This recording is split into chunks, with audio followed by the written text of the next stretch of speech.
Pemirsa, wacana keberlanjutan proyek pembangunan Bandara Bali Utara di Kabupaten Buleleng mendapat tanggapan dari Gubernur Bali periode 2018-2023 Wayan Koster.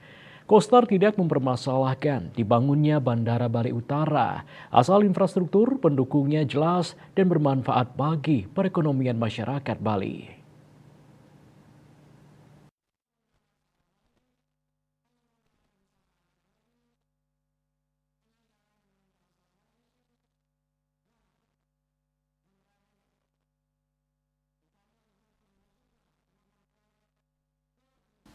Menurut Ketua DPD PDI Perjuangan Provinsi Bali, membangun Bandara Bali Utara membutuhkan waktu cukup lama, paling cepat 5 tahunan, sebab sebelum bandara dibangun harus dibangun infrastruktur pendukungnya. Pertama, menentukan di mana titik lokasi yang tepat untuk dilakukan pembangunan Bandara Bali Utara. Berikutnya, menentukan pilihan akses menuju lokasi bandara, apakah infrastrukturnya berupa jalan tol atau alternatif lain.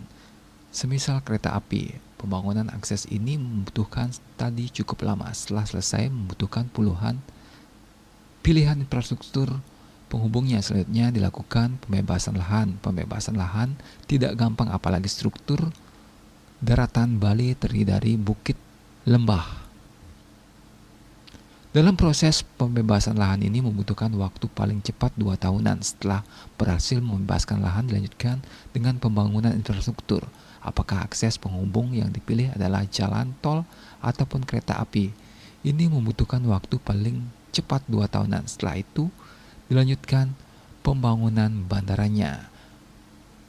Bandara dibangun supaya berfungsi secara optimal, tidak seperti Bandara Kertajati di Jawa Barat yang sudah selesai tahun 2018 sampai sekarang belum beroperasi optimal, bahkan baru beroperasi akhir tahun 2023.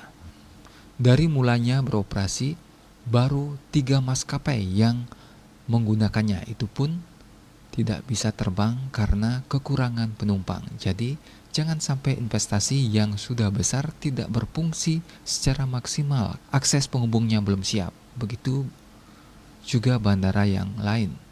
Bandara Kulon Progo Yogyakarta juga belum bisa optimal, kata Bali Pos.